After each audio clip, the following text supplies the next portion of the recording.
Hello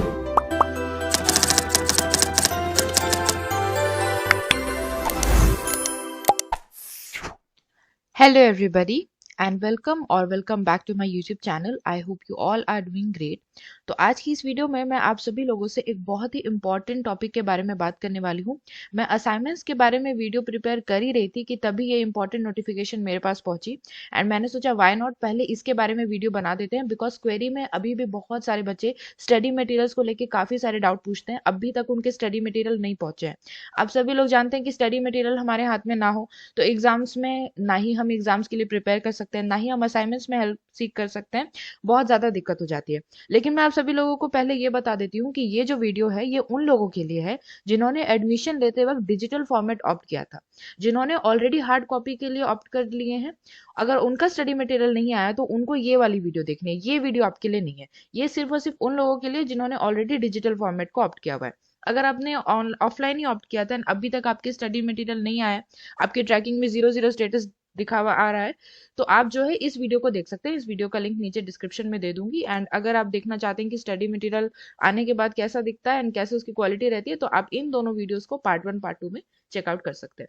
तो चलिए अब हम लोग बात करते हैं आज की वीडियो के बारे में कि अगर हम ऑनलाइन ऑप्ट कर लेते हैं स्टडी मटेरियल को एंड अब हमें उससे पढ़ने में आसानी नहीं हो रही है। हम सभी लोग चाहते हैं कि स्टडी मटेरियल हमको हार्ड कॉपी में मिलता, प्रिंटेड फॉर्मेट में मिलता तो हमारे लिए ज़्यादा अच्छा होता। आप सभी लोगों को पता है कि इग्नू के स्टडी मटेरियल होते तो बहुत ही ज़्यादा स्टैंडर्ड है, उसकी लैंग्वेज काफ़ी ज़्यादा अच्छी होती है। जो आईएएस होते हैं वो अपने नोट्स में इग्नू की बुक्स को रेफर करते हैं कि वो काफ़ी ज़्यादा स्टैंडर्ड लैंग्वेज में लिखी गई है। इसलिए बस दिक्कत की बात यह है कि उनको आते आते बहुत समय लग जाता है एंड पिछले ईयर तक मेरे साथ भी प्रॉब्लम हुई थी। मैंने पहले तो डिजिटल फॉर्मेट में ऑप्ट कर लिया था एंड उसके बाद मुझे काफ़ी ज़्यादा रिग्रेट हुआ कि मैंने क्यों नहीं प्रिंटेड फॉर्मेट में ऑप्ट किया। एंड लैपटॉप पे या फ़ोन पे पढ़ने पे बहुत ज़्यादा दिक्कत आती है स्टडी मटेरियल को, बिकॉज वो काफ़ी सारे लंबे लंबे ब्लॉक्स इन पीडीएफ में डिवाइडेड होते हैं। काफ़ी ज़्यादा दिक्कत होती है उसको पढ़ने में। आई कैन अंडरस्टैंड अगर आपके साथ भी ये सेम प्रॉब्लम हुई। एंड दिक्कत ये होती है कि आप अगर दिल्ली में नहीं रहते हो, इग्नू के हेडक्वार्टर से अगर दूर रहते हो तो इग्नू के स्टडी मटेरियल्स पाना आपके लिए बहुत मुश्किल हो जाता है, बिकॉज वो कहीं पे भी कमर्शियली नहीं बिकते। जैसे कि अमेजोन फ्लिपकार्ट पे आपके इग्नू के स्टडी मटेरियल्स मिलते ही नहीं है, आप कितना भी ट्राई कर लो। सो ये वीडियो काफ़ी ज़्यादा यूजफुल है उन लोगों के लिए जिन्होंने पहले तो प्रिंटेड नहीं किया था लेकिन अब वो चाहते हैं कि वो कर ले। मैं बहुत ज़्यादा वेट करती रही पिछले साल तक कि काश मेरे लिए भी ये चीज़ हो पाती, पर नहीं हुई। लेकिन आप सभी लोगों के लिए काफ़ी ज़्यादा गुड न्यूज़ है एंड आप वीडियो को एंड तक देखिएगा तो आपको भी पता चल जाएगा कि आपकी ऑनलाइन सॉफ्ट कॉपी को हार्ड कॉपी में कैसे कन्वर्ट करना है। तो चलिए अब मैं आपको शो कर देती हूँ कि किस तरह से आप कन्वर्ट करोगे।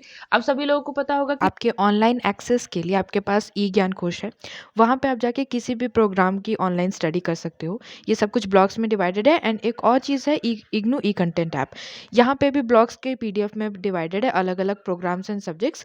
ये ऐप है, ये गूगल प्ले स्टोर से आप सिंपली इग्नू ई कंटेंट टाइप करोगे आपको मिल जाएगा। ओके, अब मैं आपको बताती हूँ कि अगर आपने डिजिटल फॉर्मेट ऑप्ट नहीं किया था एंड अब आप उसको कन्वर्ट करना चाहते हो तो क्या करना है। आपको सिंपली एक फॉर्म फिलअप करना है। फॉर्म कैसे फिल करना है ये मैं आपको बताती हूँ। इस फॉर्म का लिंक आपको डिस्क्रिप्शन में प्रोवाइडेड है, ठीक है। फॉर्म को फिल करने के लिए यहाँ पे जो डेट है, यहाँ पे आपको डेट लिखना है जिस डेट को आप ये फॉर्म फिलअप कर रहे हो।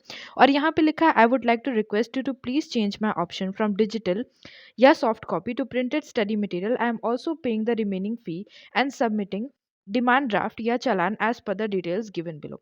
तो आप ये कह रहे हैं कि जिस वक्त हम आपने एडमिशन लिया था उस वक्त आपने जो रिमेनिंग फ़ी नहीं दी थी in the form of discount, वो रिमेनिंग फ़ी आप यहाँ पे सबमिट कर रहे हो और आप मांग कर रहे हो कि आपके डिजिटल फॉर्मेट को हार्ड कॉपी में कन्वर्ट कर दिया जाए, ठीक है। तो अब इसको आगे कैसे फिल करना है ये यहाँ पे देख लेते हैं। तो सबसे पहले आपको फिल करना है स्टूडेंट्स नेम, जो भी आपका आईडी कार्ड इग्नू के नाम जो भी आपका है वो भी यहाँ पे आपको लिख लेना है सही सही। उसके बाद आपके प्रोग्राम का नेम जैसे कि bachelor of arts, bachelor of Hindi etcetera वो लिखना है। उसके बाद आपको लिखना है आपके प्रोग्राम का कोड जैसे कि बीए, बीकॉम, जी, बीएससी एक्सेट्रा। उसके बाद आपको लिखना है अपना एनरोलमेंट नंबर, सही सही एनरोलमेंट नंबर लिखना है। एंड सेशन लिखना है जनवरी या जुलाई पे टिक करना है। अगर जनवरी है तो जनवरी पे एंड जुलाई है तो जुलाई पे। अच्छा, सेशन के बारे में ये बात बता देती हूँ कि जुलाई का मतलब ये नहीं कि एग्जैक्टली आपका जुलाई में एडमिशन हो, लेकिन जुलाई के बाद जितने भी मंथ्स आते हैं वो सारे आपके जुलाई एडमिशन में आएंगे। जैसे कि अगर आपने नवंबर में या अक्टूबर सितंबर में कराया है, तो वो बच्चे नहीं समझ पाते कि ये कौन सा सेशन है, तो जुलाई महीने के बाद आए तो जुलाई का होगा। अगर जुलाई से पहले का है, जनवरी के ज्यादा नजदीक है तो जनवरी हो सकता है, जरूरी नहीं है ना कि जनवरी सेशन में एडमिशन अगर हो तो जनवरी में ही हुआ हो सकता है फरवरी में हुआ हो, तो आपका जनवरी ही कहलाएगा। एंड जुलाई के बाद जैसे नवंबर में हुआ हो, अक्टूबर में, दिसंबर में हुआ हो, तो जुलाई सेशन ही कहलाएगा। ठीक है, तो उस केस में अगर आपका जो भी सेशन में है तो उस सेशन पे यहाँ पे एक बार टिक कर देना। अमाउंट क्या भरना है ये यहाँ पे क्लैरिफाई नहीं किया गया, तो चलिए फाइंड आउट करते हैं अमाउंट इसमें क्या भरना है। तो जब आप एडमिशन करा रहे होंगे तो आपको एक कोर्स फी लगी होगी टोटल, एंड अगर आप डिजिटल फॉर्मेट ऑप्ट करते हो तो आपको इंस्टेंट 15% ऑफ मिलता है। यहाँ पे इस स्टूडेंट ने एमपीएस में एडमिशन लिया है एंड 7500 इनकी टोटल कोर्स फी लगी है, इन्होंने डिजिटल फॉर्मेट ऑप्ट नहीं किया है। तो अगर आप डिजिटल फॉर्मेट ऑप्ट करते हो तो आपको जितने परसेंट का डिस्काउंट लगा होगा आपकी कोर्स फी पे, यहाँ पे कोर्स फी एमपीएस है तो 75 लगा है, हो सकता है अलग कोर्स में अलग कोर्स फी टोटल लगती हो, तो जितने की भी कोर्स फी है उस पर डिस्काउंट हमेशा 15% का ही लगा होगा। तो आप अपनी पेमेंट स्लिप को चेकआउट कर लेना, उस पर 15% ऑफ करके देख लेना अमाउंट कितना बनता है, एंड वही अमाउंट जो है वो आपको आपके फॉर्म में फिल करना है। फॉर एग्जाम्पल यहाँ पे 7500 का 15% यानी कि 1125, तो यहाँ अमाउंट में ये 1125 भर सकते हैं। आपका जो भी निकलेगा आपको अमाउंट सेक्शन में वो यहाँ पे फिल करना है, और उसी अमाउंट का डिमांड ड्राफ्ट जनरेट होगा। ठीक है, हर सब्जेक्ट के लिए प्रोग्राम फी अलग अलग है एंड डिस्काउंट उसी पे एप्लीकेबल हुआ होगा, पर 15% डिस्काउंट सारे प्रोग्राम में मिला होगा, ये बात गारंटीड है। ठीक है, प्रोग्राम फी में अलग अलग हो सकता है, जैसे कि इस स्टूडेंट को यहाँ पे 7500 लगे हैं master of arts political science करने के लिए। अगर आप मास्टर ऑफ आर्ट्स इंग्लिश करोगे तो हो सकता है आपके प्रोग्राम फी अलग हो, है ना, तो उसपे 15% ऑफ करके आपको जितने का डिस्काउंट लगा था तो रिमेनिंग डिफरेंस आप यहाँ पे एज अमाउंट भर दोगे। उसके बाद एक डिमांड ड्राफ्ट जो आप बनवाओगे उस डिमांड ड्राफ्ट का नंबर यहाँ लिखोगे, डिमांड ड्राफ्ट किस डेट को जनरेट किया है वो डेट यहाँ पे लिखोगे, एंड किस बैंक के द्वारा आपने वो बनवाया है उस बैंक का यहाँ पे नाम लिखोगे। एंड नाम लिखने के बाद यहाँ पे अपना स्टूडेंट का नेम लिखोगे, एड्रेस लिखोगे, अपने वर्किंग कंडीशन का mobile number and email ID लिखोगे। रजिस्टर्ड ईमेल आईडी या मोबाइल नंबर हो तो और भी ज्यादा बेहतर, वरना वर्किंग कंडीशन में हो भी तो चलेगा।